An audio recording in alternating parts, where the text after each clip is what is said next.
Ce programme est financé par les amis et partenaires du ministère de Joyce Meyer.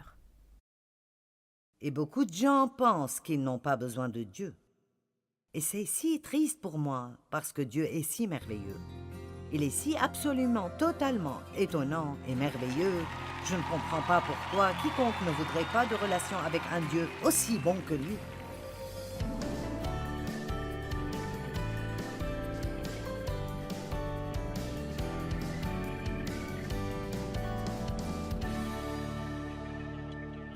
Père, nous te remercions pour la parole ce soir et nous allons l'écouter, la recevoir, l'aimer et avec ton aide, la garder.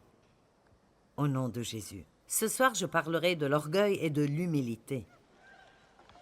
Maintenant, Andrew Murray a écrit un livre appelé Humilité. Et je le recommande. C'est un petit livre, mais il est très, très, très puissant. Je n'en ai pas écrit un parce qu'ils sont difficiles à vendre, alors je recommanderai juste le sien. Je veux que mes livres se vendent et...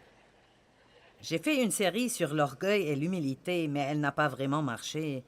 Alors je lui ai donné un autre nom et nous en avons vendu un peu plus, mais c'est difficile. Les gens ne comprennent pas vraiment combien l'orgueil est dangereux et combien l'humilité est puissante. Je répète, nous ne comprenons pas vraiment combien un esprit fier est dangereux et combien l'humilité est puissante. Maintenant, voici juste deux choses qu'il a dites. L'orgueil, eh bien d'abord, il n'y a rien de plus dangereux que l'orgueil. Il est si naturel pour nous. Il est insidieux et pourtant, il nous est caché. Les gens qui ont un problème avec l'orgueil n'acceptent pas et n'admettent pas qu'ils ont un problème avec l'orgueil. C'est pourquoi il est difficile de vendre n'importe quoi avec le mot orgueil dessus, parce que les gens qui en ont besoin ne voudront pas que quelqu'un les voie le prendre de peur du qu'en dira-t-on. L'orgueil est responsable de tout manque d'amour, toute indifférence concernant les besoins des autres et leurs faiblesses. C'est la source de tous les jugements rapides et critiques. Toutes les manifestations de colère, toute susceptibilité, toute irritation, tout sentiment d'amertume et tout manque de pardon viennent d'un esprit d'orgueil.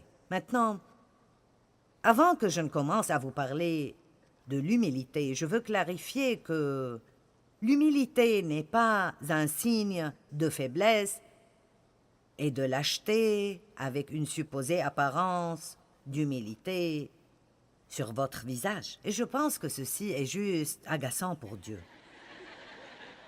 La place de l'humilité est dans votre cœur et votre pensée. Et si vous avez un cœur et une pensée humble, alors ça doit paraître d'une façon saine. Une personne humble ne s'élève pas plus haut qu'elle devrait l'être, mais elle ne se dénigre pas non plus. Elle ne pense pas vraiment tellement à elle-même. Elle sait qui elle est en Christ, et en lui, elle est audacieuse et courageuse. Dieu nous a appelés à être audacieux et à être courageux, mais cela ne veut pas dire que nous devons être odieux et piétiner les gens et faire du mal aux autres. Donc, la vraie humilité est d'être audacieux en Christ, et je veux prendre quelques minutes pour vous parler d'être plus audacieux et spécialement d'être plus audacieux dans la prière.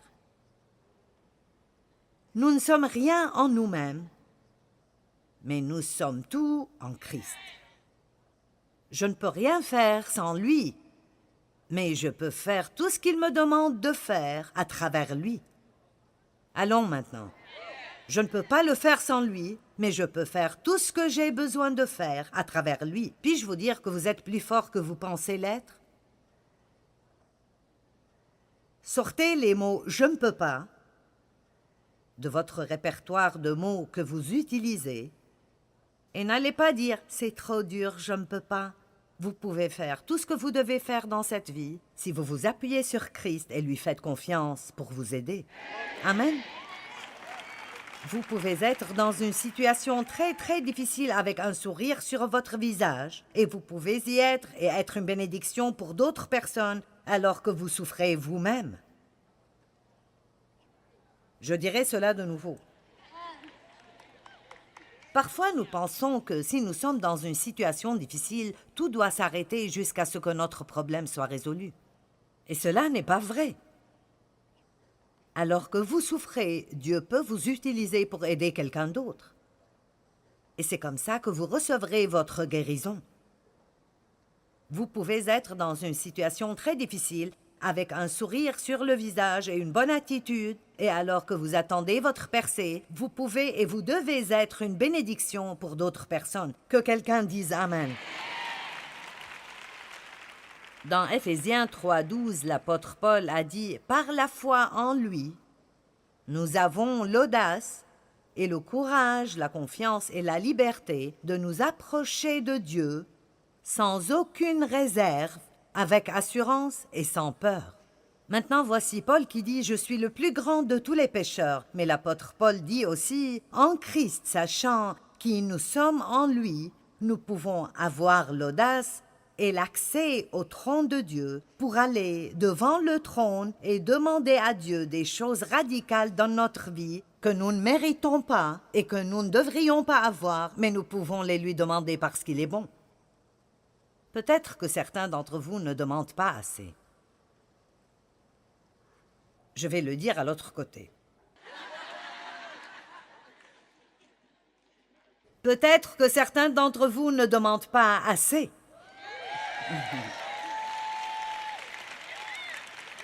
Vous savez, il y a plusieurs années, j'ai eu cette envie un jour et je crois que c'était du Saint-Esprit. Amen. Ne les rejetez pas. Si c'est une envie charnelle, rejetez-la. Mais si ça vient du Saint-Esprit, acceptez-la. Et comme je priais un jour, j'ai eu cette envie de prier pour que Dieu me laisse enseigner la parole à tout être humain sur la planète. Maintenant, attendez. Ma pensée a dit « Ceci est fou. Personne ne peut faire ça. » Et puis le diable a dit « Et qui penses-tu que tu es ?» L'ennemi ne veut pas que vous priez des prières audacieuses. Priez des choses si grandes que vous n'êtes pas même sûr si Dieu veut les exaucer. Et c'est un peu cela que j'ai ressenti ce jour-là. Dieu, je veux enseigner la parole à toute personne sur terre. Eh bien, nous ne les atteignons pas encore tous, mais il y en a beaucoup. Notre programme est traduit en 85 langues différentes maintenant. Traduit. Je n'ai aucune idée de comment Dieu le fait. C'est ce que je fais. Et il nous donne toutes ces merveilleuses personnes qui font que toutes ces autres choses arrivent et tous ces merveilleux partenaires du ministère tout autour du monde. Même d'autres sont partenaires avec nous pour que nous ayons ces traductions et pour que ces choses arrivent. C'est important pour les gens d'entendre l'Évangile dans leur propre langue. Même si l'anglais est une seconde langue pour eux, ils en ont besoin dans leur propre langue parce qu'ils peuvent mieux le recevoir. Donc nous sommes à la télé dans le Moyen-Orient, l'Afrique, l'Inde, l'Asie, la Mongolie et des endroits où je ne saurais même pas arriver. Et la parole travaille dans la vie des gens, quelle que soit leur langue ou leur culture. Tout le monde a besoin de Jésus. Donc, à travers l'Internet, à travers les satellites, à travers la télévision, à travers la radio, à travers du matériel imprimé, à travers des livres, l'Évangile est disponible pour presque la planète entière maintenant, et je ne suis pas assez sotte pour penser qu'il me regarde à moi tous les jours. Je ne suis pas si égocentrique. Laissez-moi vous dire quelque chose. Je préfère prier de grandes prières et en recevoir une partie, plutôt que de petites prières et de tout recevoir. Allez! Donc je vous défie de savoir que vous ne le méritez pas. C'est la première étape pour aller audacieusement devant Dieu. Vous savez bien que vous ne le méritez pas, mais vous le demandez quand même. Je ne le mérite pas, et je ne viens pas en mon nom, je viens au nom de Jésus. Et je sais que j'ai fait beaucoup de mal, mais tu as dit que tu me pardonnes, alors je ne perdrai pas mon temps en te parlant de mon passé. Allez, arrêtez de parler à Dieu à propos de choses qu'il a oubliées il y a longtemps. Vous n'avez pas besoin de parler à Dieu de votre passé, vous devez parler de votre futur. Comment nous commençons dans la vie n'est pas aussi important que comment nous terminons. Et j'ai eu un commencement misérable, mais je suis déterminée d'avoir une bonne fin. Maintenant, écoutez, vous n'avez pas parce que vous ne demandez pas. La pire des choses qui puissent arriver si vous demandez quelque chose que vous ne devriez pas avoir est que vous ne l'aurez pas. Amen. Je ne suggère pas de lui demander un tas de choses charnelles, mais commencez à demander à Dieu de vous utiliser. Utilise-moi, Dieu. Utilise-moi pour aider quelqu'un d'autre. Hébreux 4, 15 et 16 sont des versets merveilleux. Nous avons un grand prêtre. Nous n'avons pas un grand prêtre qui serait incapable de comprendre, de sympathiser et de compatir à nos faiblesses et nos défauts et nos infirmités et les assauts de la tentation. Au contraire, il a été tenté en tout point comme nous le sommes, mais sans commettre de péché. Quel que soit ce par quoi vous passez, quelle que soit votre tentation, Jésus comprend parfaitement, parce que lui aussi a été tenté, mais il n'a pas péché. N'est-ce pas merveilleux? Combien d'entre vous et les femmes sont comme ça spécialement? Vous voulez juste sentir que quelqu'un vous comprend, qu'il vous comprenne. J'ai finalement dit à Dave, même si tu ne comprends pas, mens-moi et dis-moi que tu comprends. Et alors maintenant, l'une de ses choses préférées est « je comprends ». Et j'agis comme si c'était vrai et ça me rend heureuse. Amen. Mais Jésus comprend. Et j'aime cela à son propos, que quoi que je traverse dans mes journées les plus bizarres, il comprend. Il vous comprend. Amen.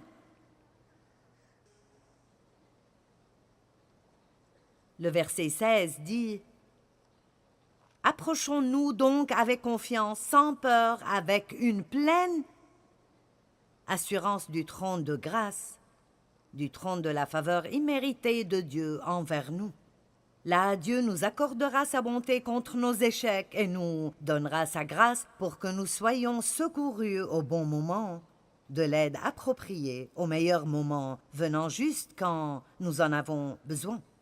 Quand vous ne vous comportez pas bien, ne vous éloignez pas de Jésus. Courez vers lui. Vous ne pouvez pas vous cacher de Dieu. Et croyez-le ou non, il est très bon quand il s'agit d'aider ceux qui ne le méritent pas. Mais vous n'avez pas parce que vous ne demandez pas. Commencez à demander. Apprenez comment prier. Pas juste pour vous-même, mais pour d'autres personnes aussi. Les justes sont hardis comme des lions. J'aime cela. Maintenant, l'orgueil est extrêmement dangereux. Et il est défini comme étant hautain, étant élevé, comme céder à l'estime de soi ou à la confiance en soi et à la gloire de l'accomplissement de soi. J'espère que vous avez remarqué combien de fois le mot « soi » est utilisé dans cette définition. Soi, soi, soi, soi, soi. La Bible dit que si nous voulons suivre Christ, nous devons prendre notre croix et le suivre, nous oublier. C'est là la croix que nous devons porter, c'est de nous sortir de nos pensées. Ayez la pensée de Christ et laissez-le couler à travers vous. Nous mourrons à nous-mêmes et nous vivons pour lui. Amen. Orgueil égale vantardise. Les personnes orgueilleuses parlent beaucoup d'elles-mêmes. Et personnellement, je ne voudrais pas avoir quelqu'un plein d'orgueil comme ami proche. Et quand je rencontre quelqu'un et tout ce dont il parle est lui-même, et il me parle de tous ses accomplissements et tout ce qu'il fait, et c'est lui, tout le temps, je dis juste, vraiment? Ce n'est juste pas vraiment ce dont je veux parler tout le temps. La vantardise est définie comme étant de la fanfaronnade. C'est ce que c'est, la pratique de la fanfaronnade. Prétendre que vous êtes quelque chose que vous n'êtes pas. La vantardise est juste stupide parce que tout le bien que nous sommes capables de faire, c'est uniquement parce que Christ le fait à travers nous. Amen.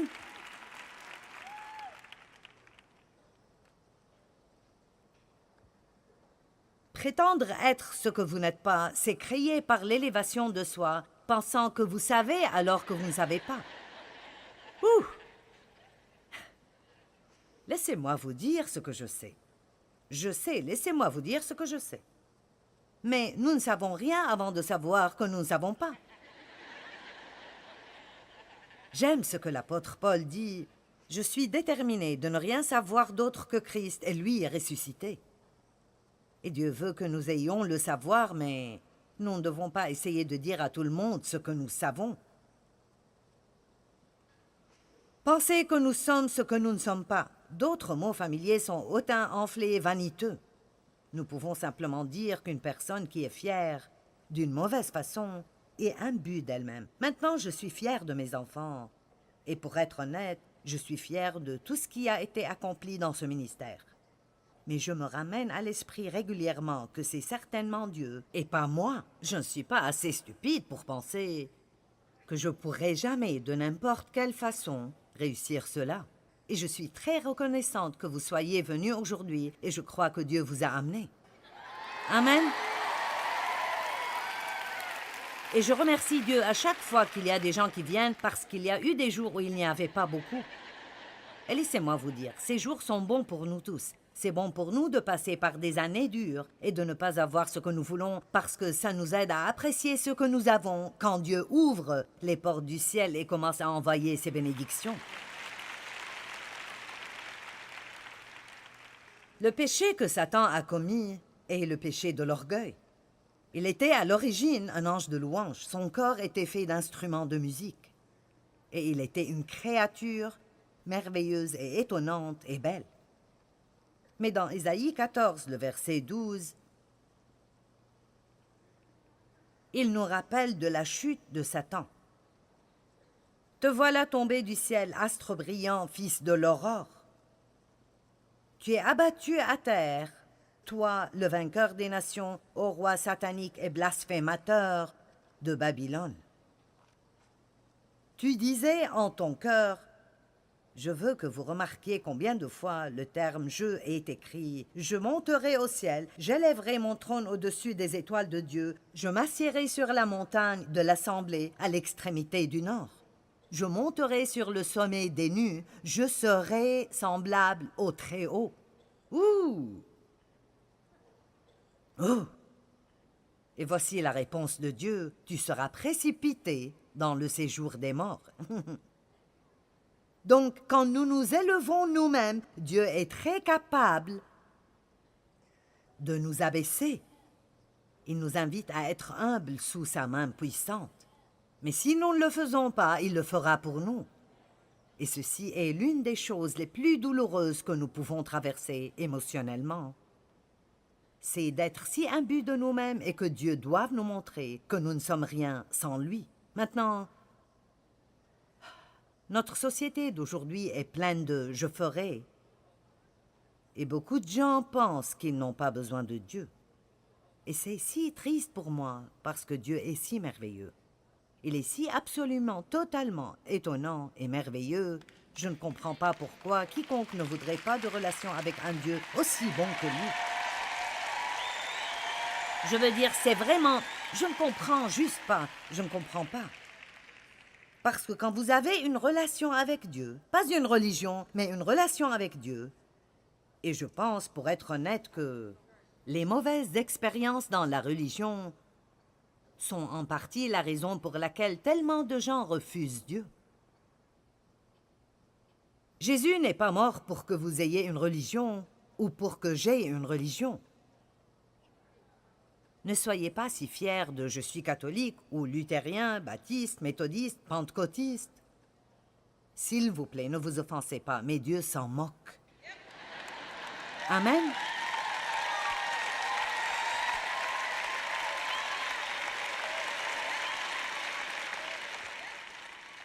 Est-ce que vous croyez en Jésus, qu'il est mort pour vos péchés? Qu'il est ressuscité d'entre les morts? Qu'il a payé pour vos péchés? Qu'à travers lui, vous pouvez avoir une nouvelle vie? Est-ce que vous croyez que Dieu est bon? Je pense que beaucoup de gens dans le monde ne croient pas cela. Et l'essentiel est que... J'ai lu cela quelque part. Je me demande combien de gens qui disent qu'ils sont athées, s'ils pensaient qu'ils pouvaient continuer de faire ce qu'ils font et avoir une relation avec Dieu et la promesse d'aller au ciel, je me demande combien deviendraient croyants. La raison pour laquelle les gens ne veulent pas avoir de relation avec Dieu est qu'ils veulent faire toutes ces choses qui ne sont pas bonnes d'après la parole. Mais ces choses les abattent et les détruisent. Nous devons prier pour les gens dans le monde aujourd'hui et pour qu'une grande récolte vienne et nous devons être des lumières brillantes. Donnez aux gens un exemple à désirer. Montrez-leur ce qu'une relation avec Jésus est vraiment. Amen.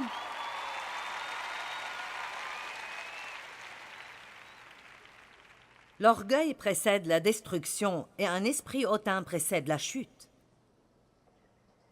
Maintenant, il y a une histoire merveilleuse dans le 4e chapitre de Daniel. Vous connaissez peut-être l'histoire. Je veux vous encourager à lire le chapitre entier plus tard. Vous pouvez en faire une étude biblique un jour. Mais je vous en lirai assez et vous parlerai de l'histoire pour que nous puissions apprendre la leçon que Dieu veut nous donner. Daniel 4, verset 1. Nabuchodonosor, le roi, à tous les peuples, aux nations, aux hommes de toute langue qui habitent sur toute la terre. Que la paix vous soit donnée avec abondance. Maintenant, je veux que vous écoutiez ce qu'il dit dans les 3 versets suivants. Il m'a semblé bon de faire connaître les signes et les prodiges que le Dieu suprême a opérés à mon égard. Que ces signes sont grands et que ces prodiges sont puissants. Son règne est un règne éternel et sa domination subsiste de génération en génération. Il parle de Dieu. Et moi, Nabuchodonosor, je vivais tranquille dans ma maison et je prospérais dans mon palais. Donc, tant qu'il avait la bonne attitude et donnait à Dieu toute la gloire pour toute bonne chose qui arrivait dans sa vie. Et nous devons exprimer cela régulièrement. Seigneur, je sais que je ne suis rien sans toi. J'apprécie tout ce que tu as fait pour moi et je ne le prends pas pour acquis. Maintenant, faites attention à ce que je vais dire. La plus grande façon dont nous pouvons montrer que nous apprécions vraiment, vraiment les bonnes choses que Dieu a faites pour nous est d'aller et d'être une bénédiction pour quelqu'un d'autre.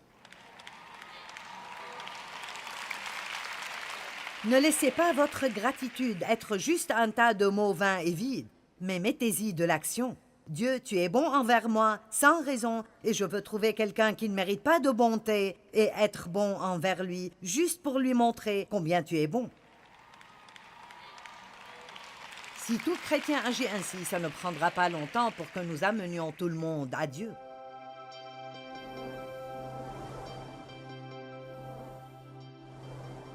Laissez-moi vous demander, est-ce que quelqu'un vous a fait du mal et vous portez toujours de la rancune? Vous savez, tout ce que nous devons faire est de nous humilier et de dire « Dieu, je veux pardonner, même si je ne le ressens pas et même s'il ne le mérite pas, je veux t'obéir à toi. » Vous savez, c'est l'orgueil qui fait que nous regardons toujours ce que d'autres personnes nous font sans réaliser que parfois nous blessons d'autres personnes aussi. Et nous sommes si reconnaissants que Dieu nous pardonne, alors faisons la même chose pour d'autres. Vous savez, je crois que le fruit de l'Esprit est extrêmement important.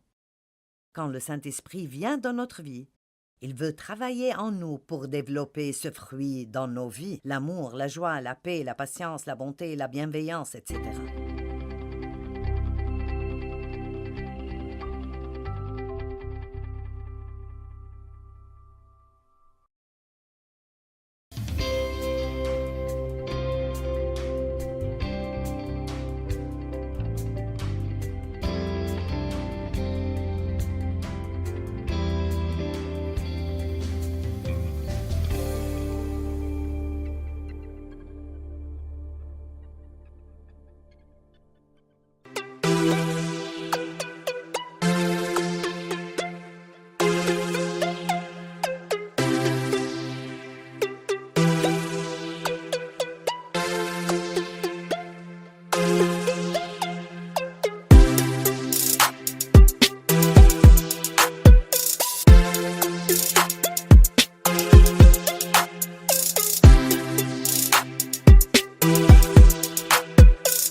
mùa lụt nước lũ bắt